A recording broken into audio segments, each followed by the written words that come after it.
মালিক মুভির special show দেখার জন্য আমাদের পুরো বাইফা টিমের ইনভাইটেশন ছিল। সেদিন আমরা সবাই মিলে অনেক মজা করেছিলাম, একসাথে মুভি দেখেছি এবং অনেক অনেক আড্ডা দিয়েছি, খাওয়া দাওয়া করেছি। সব কিছু নিয়ে থাকছে আমার আজকের ভিডিও। আসসালামু আলাইকুম, কেমন আছেন সবাই? আশা করছি সবাই ভালো আছেন। আমিও আলহামদুলিল্লাহ অনেক বেশি ভালো আছি।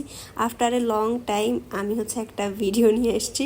অ্যাকচুয়ালি আমি একবার ভেবেছিলাম যে আমি ব্লগিং করা ছেড়ে দিব, তারপরে আবার কেন জানি মন টানে না। যাই হোক, আমি সুন্দর করে রেডি হয়ে নিয়েছি এবং সুন্দর একটা ড্রেস পরেছি। নীলপদ্মকে সুন্দর করে রেডি করিয়ে দিয়েছি, কিন্তু তার মুডটা একটু অফ। সে ঘুম থেকে উঠে তাকে নিয়ে বের হয়ে যাচ্ছিলাম। তানভীর আমাদেরকে অনেকটা লেটে কল করেছে বের হওয়ার জন্যে। আমাদের শো মেবি 5টার সময় ছিল, ও 3টার দিকে আমাকে ফোন দিয়ে বলে বের হতে। তো আমার রেডি হয়ে বের হতে অলমোস্ট 3:30টার মতো বেজে গিয়েছে। তো আমি নীলপদ্মকে অনেকভাবে ক্যামেরায় ক্যাপচার করার চেষ্টা করতেছি, কিন্তু সে কোনোভাবেই আমার দিকে তাকাবে না। সে নিজের মনে বাহিরের দৃশ্যগুলো দেখতেছে। তো তাকে আর বিরক্ত করলাম না, যেহেতু ওর মুডটা ভালো রাখতে হবে আমার, যেহেতু সিনেমা হলে ওকে নিয়ে বসবো ফর দ্য ফার্স্ট টাইম। আগে ওকে নিয়ে কখনোই দেখিনি, তো আমি একটু নার্ভাসও ছিলাম। তো সবাই আমার আগে পৌঁছে গিয়েছে এবং সবাই ছবি তুলতেছে, আর এদিকে আমি সবার শেষে গেলাম। তারপরও যাওয়ার পরপরই সবাইকে নিয়ে আমিও আবার ছবি তুলে নিয়েছি এবং নীলপদ্ম তার বাবাকে দেখে অনেক বেশি হ্যাপি হয়ে গিয়েছে। তার থেকেও বড় কথা ও স্টার সিনেপ্লেক্সের যে বেলুনগুলো দিয়ে ডেকোরেশন করা, সে বেলুনগুলো দেখে অনেক বেশি হ্যাপি হয়ে গিয়েছে।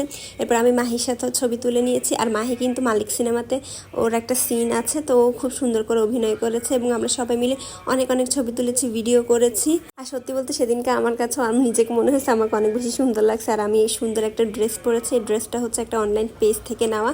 এবং নীলপদ্ম সবাইকে দেখে অনেক বেশি খুশি হয়েছে এবং বেলুন এগুলো দেখে ও নিজে নিজে অনেক হ্যাপি হয়েছে। ওকে দেখে আমার কাছে ভালো লাগতেছে। তারপর আমাদের শো শুরু হয়ে গেল এবং আমরা গেলাম। আচ্ছা যাই হোক, এখন আমি মালিক সিনেমাটা নিয়ে একটা রিভিউ দিই। এটা আমার পার্সোনাল চয়েস, এক একজনের চয়েস এক এক রকম।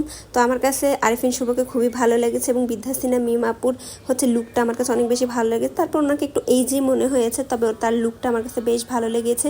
তবে সিনেমার কাহিনী, গল্প বা সব কিছু মিলে যদি আমাকে রেটিং দিতে বলে, তাহলে আমি 10-এর মধ্যে 5 দিব, কারণ খুব একটা বেশি ভালো লাগেনি। তারপরে আরিফিন শুভ ভাইয়া আসে এবং সবাই মিলে ছবি তোলে, ভিডিও করে। আর ভাইয়াকে দেখে আমার অনেক বেশি এক্সাইটেড লেগেছে। আর সত্যি কথা বলতে ভাইয়াকে সিনেমার থেকেও সামনাসামনি দেখতে অনেক বেশি সুন্দর লাগে এবং মানে নায়করা এমন হওয়াই ভালো, কারণ আরিফিন শুভ ভাইকে আমার অনেক বেশি ভালো লাগে। তো আমার সিনেমা দেখা শেষ এবং মোমোসো থেকে নীলপদ্ম একটা গিফট পেয়েছে। থ্যাংক ইউ সো মাচ মোমোসো, নীলপদ্মকে খুব সুন্দর একটা গিফট দেওয়ার জন্যে।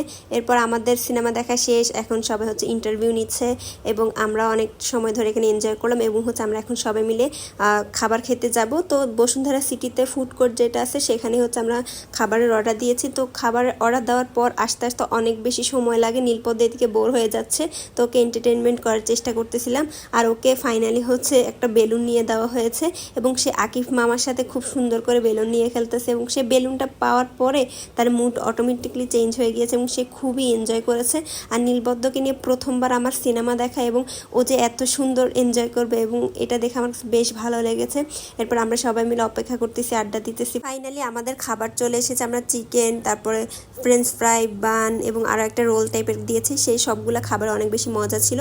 আর নীলপদ্মকে আমি খুব করে খাওয়ানোর চেষ্টা করেছিলাম, কিন্তু সে ফ্রেঞ্চ ফ্রাই একটু খেয়েছে, জাস্ট কোক খেয়েছে। এরপর নীলপদ্মর বাবা আমাদের সবাইকে আইসক্রিম কিনে দিয়েছে। আমরা ভ্যানিলা এবং স্ট্রবেরি ফ্লেভার নিয়েছি, যে যার মতো করে নিয়েছে এবং নীলপদ্ম সেই সুযোগে আইসক্রিমটা ওর বাবারটাই নিজে খেয়ে ফেলতেছে এবং সবাই মিলে খুব সুন্দর একটা সন্ধ্যা কাটিয়েছি। থ্যাংক ইউ সো মাচ সবাইকে এত সুন্দর করে সময় দেওয়ার জন্য। তো আমার ভিডিওটা এখানেই শেষ করছি। আশা করছি ভিডিওটা আপনাদের সবার কাছে ভালো লেগেছে। সবাই ভালো থাকবেন, সুস্থ থাকবেন। আল্লাহ হাফেজ।